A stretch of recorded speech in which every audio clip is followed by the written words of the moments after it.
Marcus Aurelius, le philosophe stoïcien et empereur, a dit un jour « Notre vie est ce que nos pensées en font ».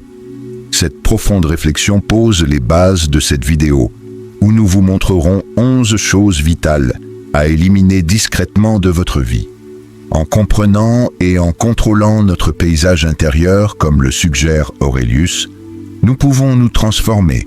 Ce n'est pas juste une expérience passive de visionnage, c'est une expérience interactive et nous vous invitons à participer activement en partageant vos perspectives sur chaque sujet que nous abordons. Restez avec nous jusqu'à la fin, car ce voyage promet non seulement des connaissances, mais aussi une opportunité de profonde introspection et de transformation. Commençons. Expliquez-vous à ceux qui vous causent de la douleur. Lorsque vous avez été blessé par quelqu'un que vous considériez comme un ami proche, rappelez-vous ceci. Vous ne leur devez ni explication détaillée, ni affrontement dramatique. Le mouvement le plus intelligent est simplement de passer à autre chose. Il ne s'agit pas de se venger ou de demander des excuses, mais de protéger votre paix intérieure. Vous pourriez vous retrouver dans une situation où cette personne revient vous demander de l'aide. Croyez-moi, un simple « non » suffit. Vous n'êtes pas obligé de tendre la main à quelqu'un qui a brisé votre confiance.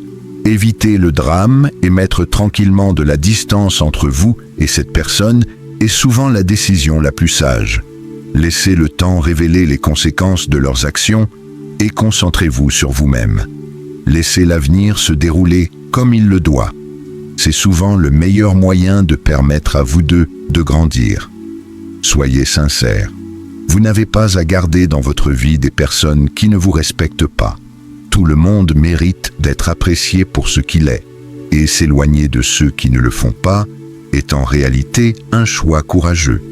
Il s'agit de choisir votre santé mentale et votre croissance plutôt que des drames inutiles.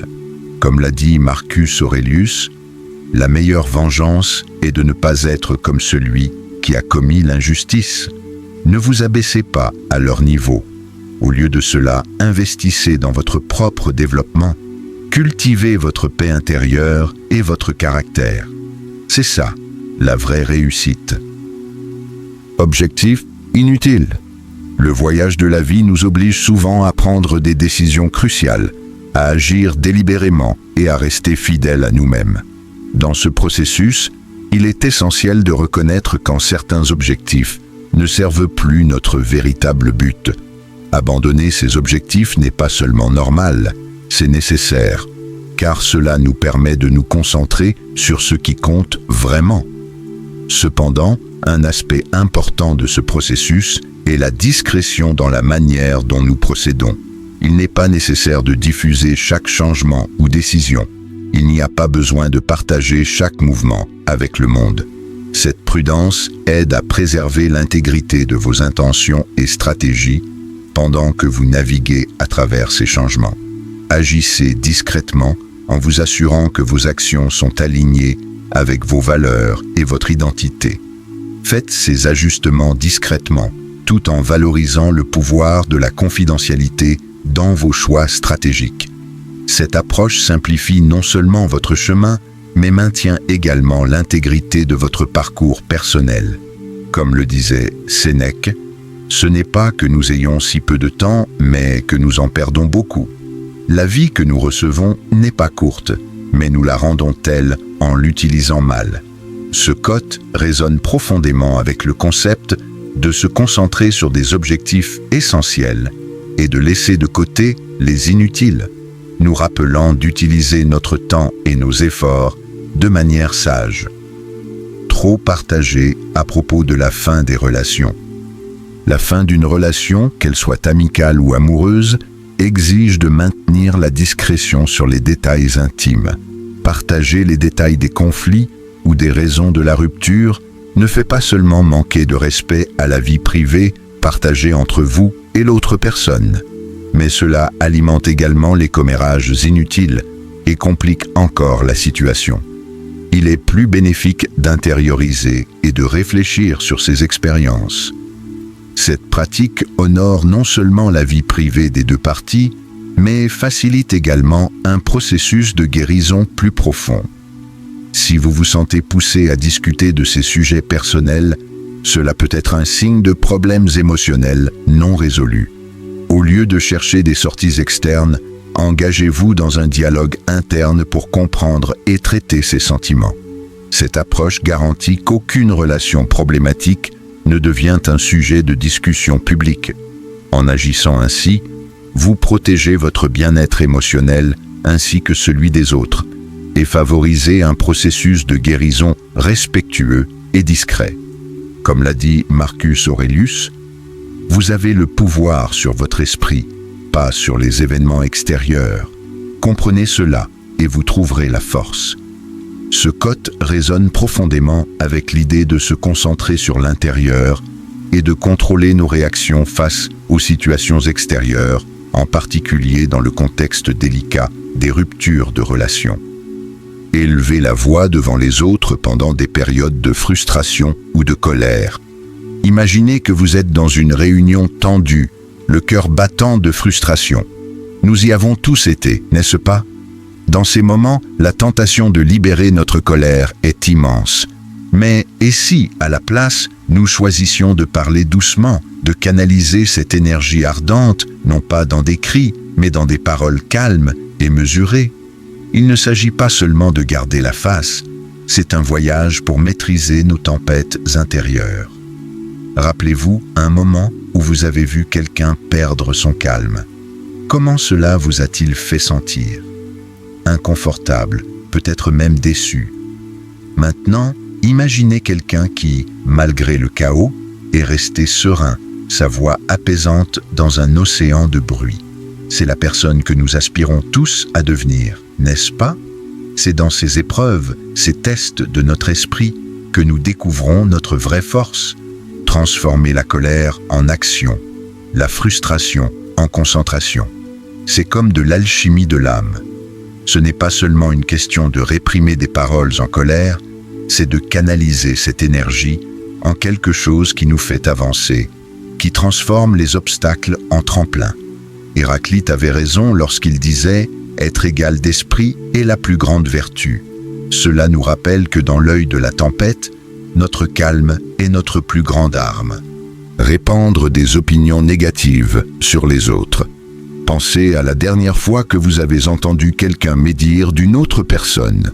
Cela ne vous a-t-il pas fait vous demander ce qu'ils disent de vous lorsque vous n'êtes pas là? Répandre des opinions négatives sur les autres est un terrain glissant. Il est facile de se laisser emporter par l'instant, mais une fois prononcées, ces paroles s'accrochent à vous comme des ombres, jetant une lumière sombre sur votre caractère. Ce n'est pas seulement une question de diplomatie, c'est de devenir la personne en qui les autres ont confiance et respectent.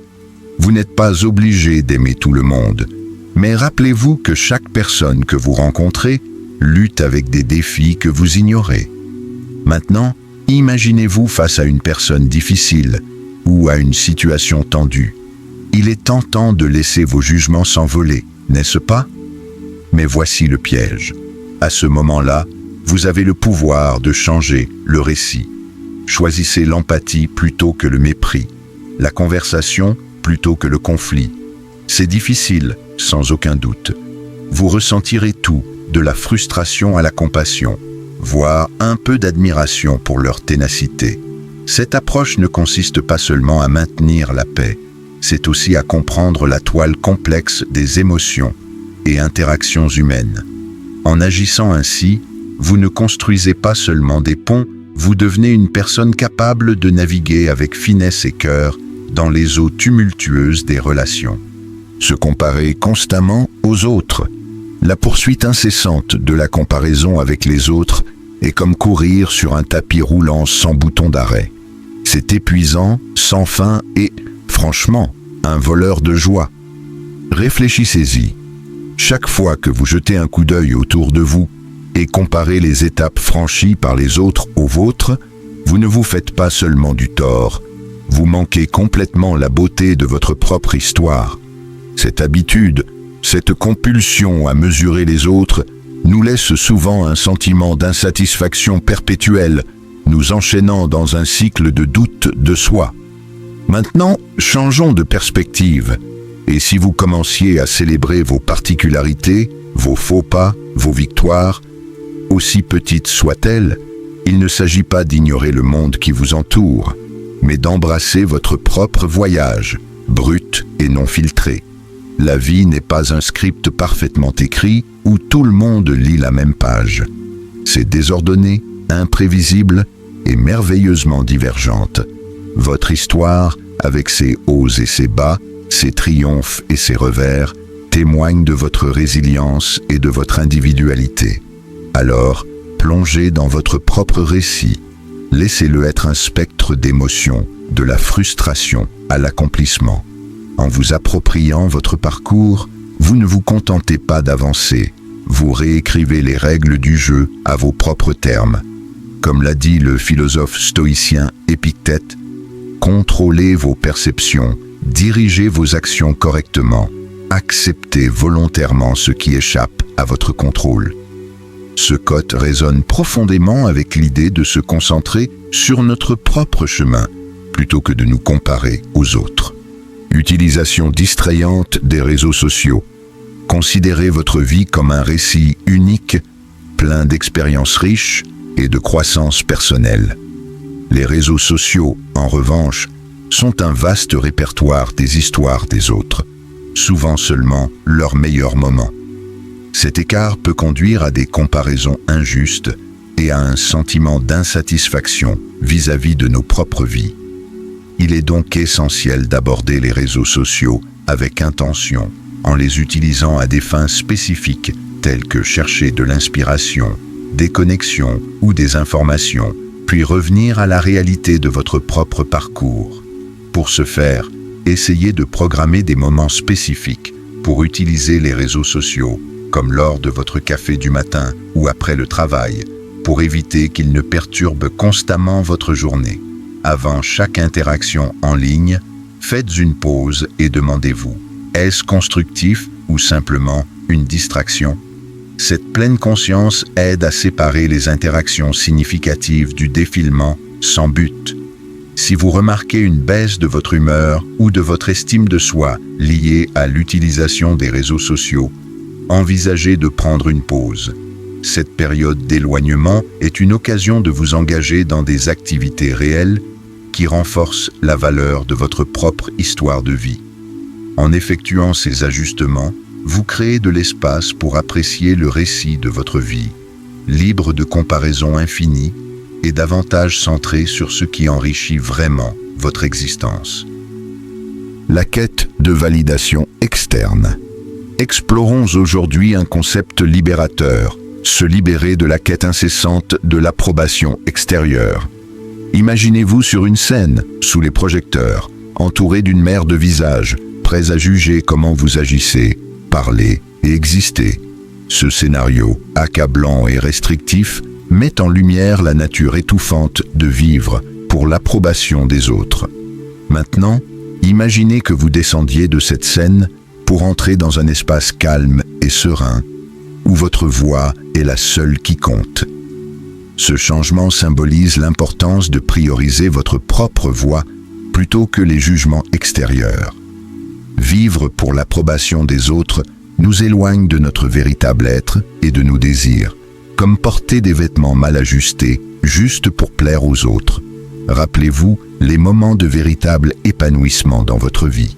Ils se sont probablement produits lorsque vous étiez fidèle à vos propres valeurs et croyances, indépendamment des attentes des autres. C'est le cœur de la vie authentique.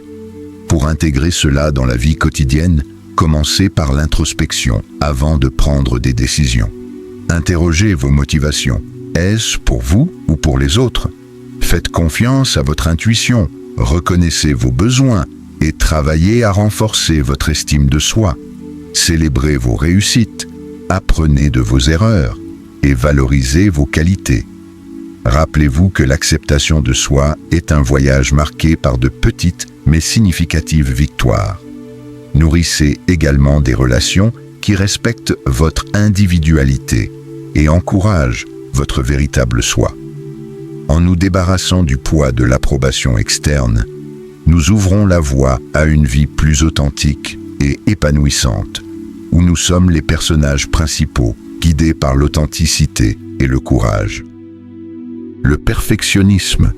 Dans notre quête d'amélioration personnelle, il est essentiel de prendre en compte les pièges du perfectionnisme. Cet état d'esprit, bien qu'il semble bénéfique, mène souvent au stress et à un sentiment de ne jamais être assez bon. Le perfectionnisme impose des standards impossibles à atteindre et nourrit la peur de l'échec. Pourtant, embrasser nos imperfections est la clé de la croissance personnelle et du bonheur. La vie, tout comme l'art, devient plus enrichissante et authentique lorsque nous permettons de l'imperfection. Pour combattre le perfectionnisme, commencez par accepter vos limites et comprendre que les erreurs font partie de l'apprentissage. Changez votre objectif de perfection à excellence, ce qui signifie donner le meilleur de vous-même, tout en sachant qu'il y a toujours place à la croissance. Pratiquez la compassion envers vous-même et soyez indulgents lorsque les choses ne se passent pas comme prévu. Célébrez vos efforts et comprenez que chaque expérience contribue à votre parcours. Enfin, redéfinissez le succès, non pas comme un résultat sans défaut, mais comme un voyage rempli d'apprentissage et de croissance personnelle. Abandonner le perfectionnisme ouvre un monde de possibilités où les erreurs sont vues comme des opportunités, créant ainsi une vie plus détendue et authentique, vous permettant d'apprécier la beauté de votre propre humanité et le chemin unique qui est le vôtre. S'accrocher à des attentes irréalistes.